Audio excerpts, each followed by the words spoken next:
12 ज्योतिर्लिंगांपैकी 5वं ज्योतिर्लिंग आहे ते म्हणजे पुण्यातील भीमाशंकर। सह्याद्रीच्या उंच पर्वतरांगांवरती हे मंदिर वसलेलं आहे। हेमाडपंथी पद्धतीचं हे मंदिर सुमारे 1200 ते 1400 वर्ष जुनं आहे। मंदिरांच्या छतांवरती आणि खांबांवरती सुंदर असं नक्षीकाम या ठिकाणी आढळतं। याशिवाय या मंदिरावरती दशावताराच्या मूर्ती देखील कोरलेल्या आहेत। सभा मंडपाबाहेर 5 मण वजनाची मोठी अशी घंटा आहे, जी चिमाजी अप्पांनी भेट दिली असे देखील येथील दाखले सांगतात। भीमाशंकर या मंदिराचा उल्लेख शिवपुराण, स्कंद पुराण यामध्ये देखील आढळतो। पुराणानुसार भीम नावाच्या असुराचा पराभव करून स्वतः शिव येथे स्थायिक झाले। भीमाशंकर येथे भीमा नदीचा उगम होतो आणि ती पुढे जाऊन कृष्णा नदीला मिळते। पौराणिक कथेनुसार असंही म्हटलं जातं की या भीमा नदीचा उगम साक्षात भगवान शिवांच्या चरणातून होतो, त्यामुळे इथे स्नान केल्यामुळे पुण्य प्राप्ती होते। भीमाशंकर मंदिरापासून 1.5 किलोमीटर अंतरावर असलेल्या घनदाट जंगलामध्ये एक प्राचीन शिवलिंग आहे, त्यालाच गुप्त भीमाशंकर असं देखील म्हणतात। येथे भीमा नदी लुप्त होऊन पुन्हा प्रकटते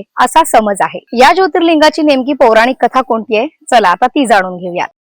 प्राचीन कथेनुसार कुंभकर्णाच्या मुलाचे नाव भीम होते। कुंभकर्णाला कर्कटी नावाची एक स्त्री पर्वतावर भेटली। तिला पाहून कुंभकर्ण तिच्यावरती मोहित झाला आणि कालांतराने त्या दोघांचंही लग्न झालं।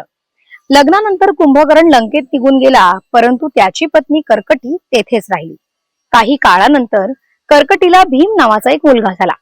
रामायण युद्धात श्रीरामाने कुंभकर्णाचा वध केल्यानंतर कर्कटीने मुलाला देवतांपासून दूर ठेवण्याचा निर्णय घेतला।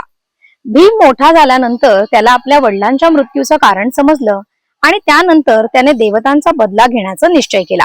भीमाने ब्रह्मदेवाची कठोर अशी तपश्चर्या करून सर्वांपेक्षा ताकदवान होण्याचे वरदान मागितले। त्या काळी कामरूपेश्वर नावाचा एक राजा महादेवाचा मोठा भक्त होता।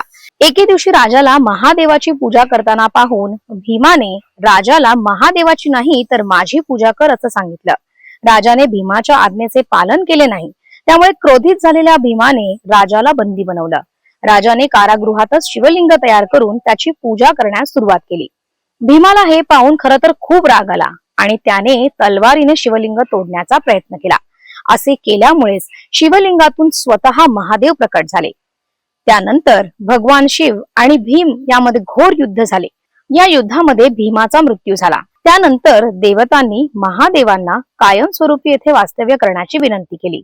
त्यानंतर शिवलिंग रूपात याच ठिकाणी महादेव स्थापित झाले। या ठिकाणी भीमाशी युद्ध केल्यामुळे या ठिकाणाचे नाव भीमाशंकर असे पडले। तुम्हाला आमचा हा व्हिडिओ कसा वाटला आम्हाला कॉमेंट करून नक्की कळवा। याशिवाय मला फॉलो करायला आणि YouTube ला सबस्क्राईब करायला विसरू नका।